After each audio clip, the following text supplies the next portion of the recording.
Hello students. Now today's scheduling is a round robin scheduling in which it is a preemptive process scheduling. It is the preemptive version of FCFS. That is round robin. Round robin scheduling. Okay, it is a preemptive version of first come first serve. Preemptive version of first come first serve, है ना, which we have already seen scheduling. But each process is allowed to run for only limited amount of time or period of time, you can say. A small unit of time is called a time quantum or time slice. Okay, वो time quantum या time slice ऐसे round robin process में दिया होता है हम लोगों को. टाइम क्वांटम सपोज 3, 4, 5 सेकेंड्स का दिया होता है, which actually generally it is in between 10 to 100 milliseconds. Okay, the ready queue is treated as a circular queue. Okay, ready queue is treated as a circular queue as the CPU scheduler goes around the queue, ready queue, allocating CPU to each process for a time interval of up to one time quantum. Okay, if a process does not complete its quantum expires, the system preempts it. Okay, and gives the processor to the next waiting process.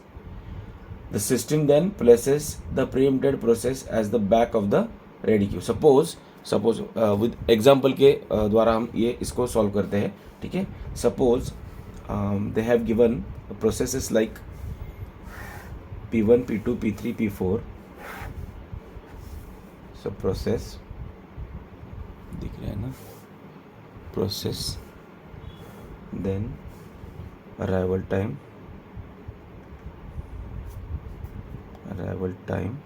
and service time. And time quantum क्या दिया है? Time quantum or time slice. Time quantum or time slice will be given 3 milliseconds for each process, right?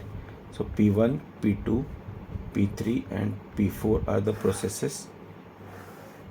लोगों को ये सारे processes को देखने हैं. So arrival time of P1 is 0, then this is 1, this is 2 and this is 3. This is service time is having 5, 3, then 8 and this one is having 6.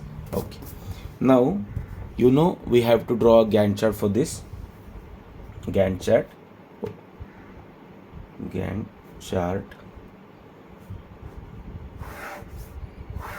Now first come which process in the scheduler, that is, or in a ready queue, that is P1. So time quantum कितना है?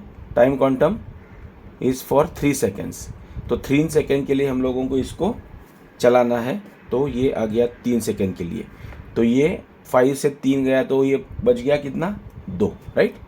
तो हम लोगों को P1 अभी चलाना है 2 second और नेक्स्ट प्रोसेस में. ठीक है, देन नेक्स्ट आ गया P2, है ना. P2 आ गया. P2 का कितना है? अराइवल टाइम 1 और इसका कितना है? Service time 3. तो ये हो गया 0, तो P2 हो गया ख़त्म. यहाँ पे 3 और 3 कितना हो गया? 6, है ना. नेक्स्ट आ गया P3, राइट, दिख रहा है ना. P3 आ गया. P3 into the Q and यहाँ पे उसका भी टाइम कितना हुआ? 3 सेकेंड के लिए. तो ये कितना हो गया? 5. 3 गया तो 5 हो गया, तो ये 9 हो गया, राइट. ये फिर आ गया कौन सा प्रोसेस? P4. तो P4 के लिए भी same amount of time it has been utilized, that is 3. तो यहाँ पे कितना हो गया? 9, 3, 12. नेक्स्ट आ गया फिर से कौन सा?